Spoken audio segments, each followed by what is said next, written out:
सोबत आहेत ताई, तुमचं खूप खूप स्वागत आहे. जागतिक महिला दिवस आहे, खूप मोठा दिवस आहे सगळ्या महिलांसाठी आणि जागतिक पातळीवर ज्या महिलांनी कामगिरी केली आहे त्यांना कुठेतरी त्यांचा उत्साह वाढावा याचा दिवस आहे.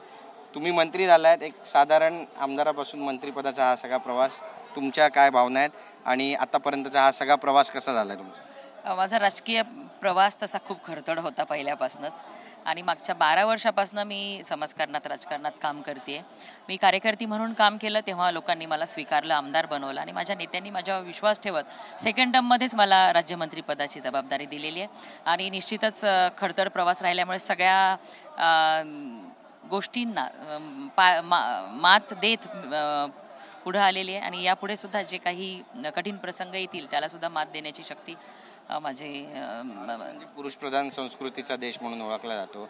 अशा चष्म्यातून महिलांना पाहिलं जातं नेहमीच, पण तुम्हाला असा कुठला अनुभव आला आणि तुम्हाला आता असं वाटतं की हा जो चष्मा आहे त्याचा नंबर आता कुठेतरी बदलला जातोय? नाही, निश्चितच. आता बघा, हे खरं आहे की पुरुष प्रधान संस्कृती आहे आपल्याकडे आणि महिला ही करू शकते की नाही हा एक अनेकांच्या मनामध्ये गोड गैरसमज आहे.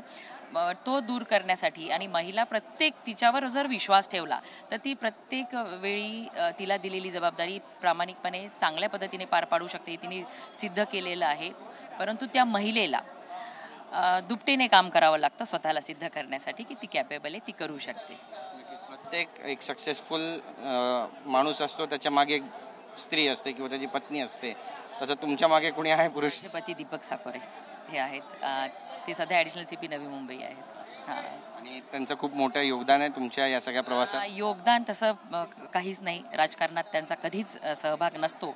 परंतु तुला आवडतंय माझ्यावर विश्वास ठेवणं, कारण की घरच्यांनी सुद्धा विश्वास ठेवणं हेही खूप महत्त्वाचं असतं आणि आदरणीय देवेंद्र फडणवीस साहेब त्यांनी सुद्धा माझ्यावर विश्वास ठेवला प्रत्येक वेळी एका मोठ्या भावाप्रमाणे राजकारणामध्ये. असल्याचा गर्व आहे तुम्हाला, अभिमान आहे? हा, निश्चितच. आणि त्या सगळ्या महिला ज्यांना राजकारणात यायचं आहे, काहीतरी करून दाखवायचं आहे, आपल्या कुटुंबाची जबाबदारी घ्यायची आहे, त्यांच्यासाठी काय संदेश आहे तुमचा? आदरणीय पंतप्रधान नरेंद्र मोदीजींनी 2027 पासून 33% आरक्षण जाहीर केलेलं आहे महिलांसाठी विधानसभा लोकसभांमध्ये.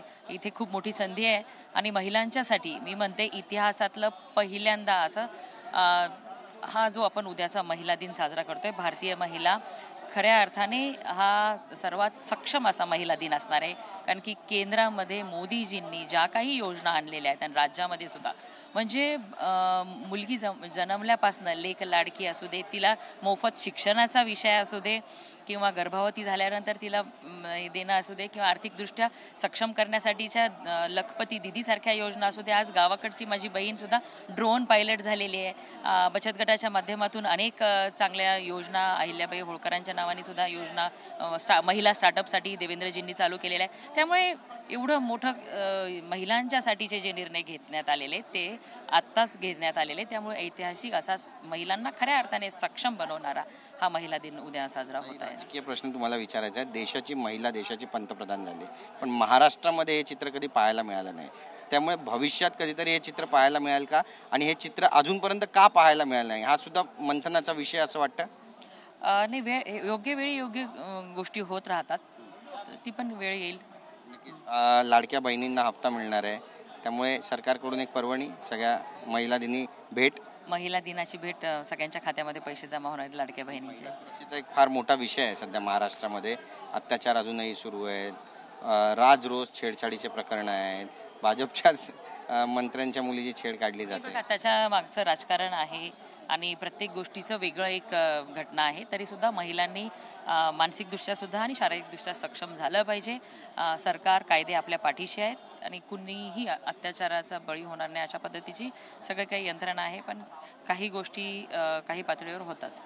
शेवटचा प्रश्न आहे, जागतिक महिला दिन आहे, त्यामुळे सगळ्या महिलांना तुम्ही तुमच्या शब्दात कशा शुभेच्छा देणार? सगळ्या महिला दिनाच्या शुभेच्छा देताना एवढंच सांगते की आपल्या पाठीशी केंद्रातलं मोदीजींचं सरकार, राज्यातलं देवेंद्र फडणवीस साहेबांचं सरकार आहे. आपण जी स्वप्न बघताय ती स्वप्न पूर्ण करण्यासाठी आम्ही तुमच्यासोबत आहे. तुम्ही कुठेच कमी पडू नका, आमच्याकडे या आणि आपली स्वप्न पूर्ण करा.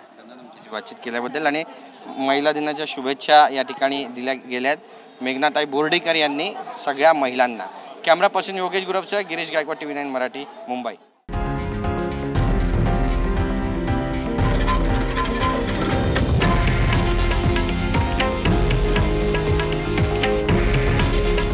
हे आहे देशातील नंबर 1 न्यूज नेटवर्क आणि आपण पाहत आहात TV9 मराठी.